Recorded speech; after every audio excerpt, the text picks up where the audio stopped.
Welcome. This video is a demonstration of a Microsoft Access database designed for a licensed clinical social worker. He's been in the field for many years, but recently opened his own practice. When his accountant asked him for his records and quarterly reports, well, he didn't exactly have them. So he began to use a spreadsheet, but quickly needed something better. Without him wanting to learn QuickBooks or anything complicated, I designed and built him this simple yet fully functional database.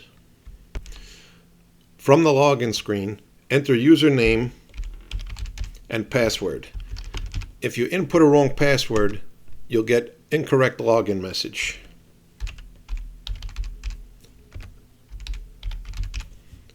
You can use the enter key from the password field or click the login button. Either one gives the same result. The options are client lookup, new client, reports, or log out. We'll start by entering a new client. When the new client form opens, because it's empty, the cursor is in the first name field.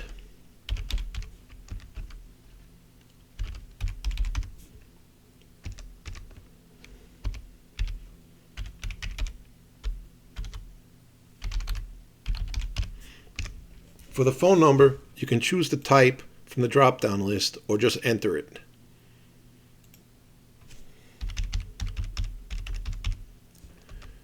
This field is for an extension if there is one.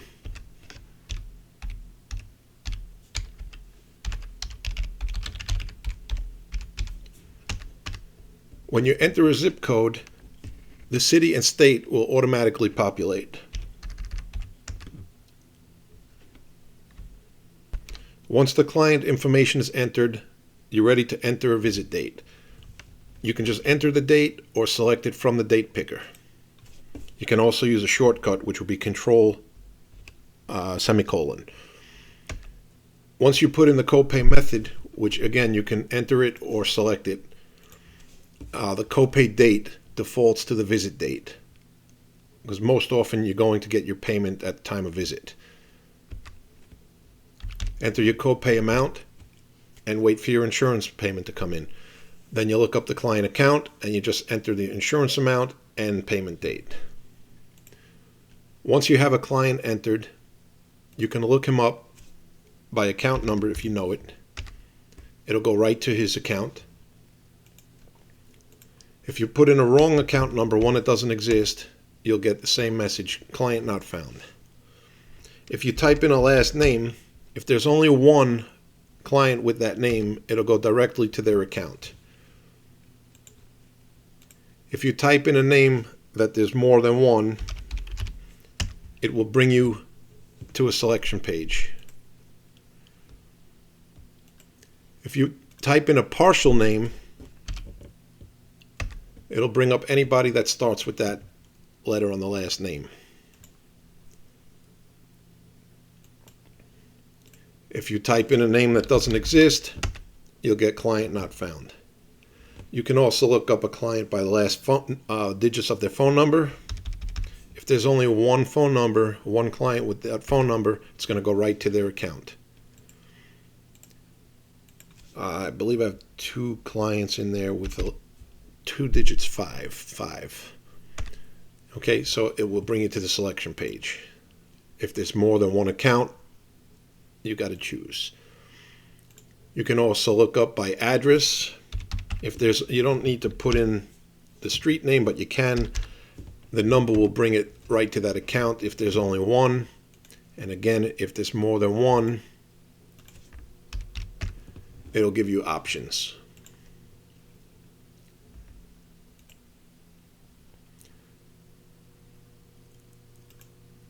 This social worker didn't want insurance information, but insurance information, group number, ID, policy number can be added here.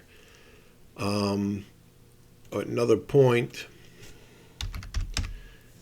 in Microsoft Access, it's easy to delete something by accident because you don't have to save the record. So if there's a cursor in a field and a key gets hit, it can get changed or deleted. So these fields are locked once the client is entered. If you want to make any edits, you have to click this edit button. That unlocks the form, and then you can make changes. To delete a payment, you'll get message type yes in copay method field to confirm delete. So you would type yes and delete. So there's no accidents. Same thing with a client. If you want to delete a client, type yes in the first name field to confirm delete. So type yes and delete it. Going into reports, he needed quarterly reports or monthly reports. So you can use the date picker or type in the date. 3 months for quarterly. You can select from the drop down or just enter it. Actually, I'm going to put in July 5th, generate report, to show you that it's going to give you a message, monthly reports must start on the 1st. So we'll make that July 1st, create report, generate report, and here it is. Well, now I just realized, well, these payments have not come in yet, so this could be used to show what's owed. I just realized when this report opened that these are the quarterly visits. He's going to need the quarterly payment, so he's going to need the money that came in for this time, not the visits for this time. So I'll be updating this report, but it's the same function. You would select 1 month, 2 months, 3 months for quarterly reports. Okay, here's a 1 month report, 2 month report.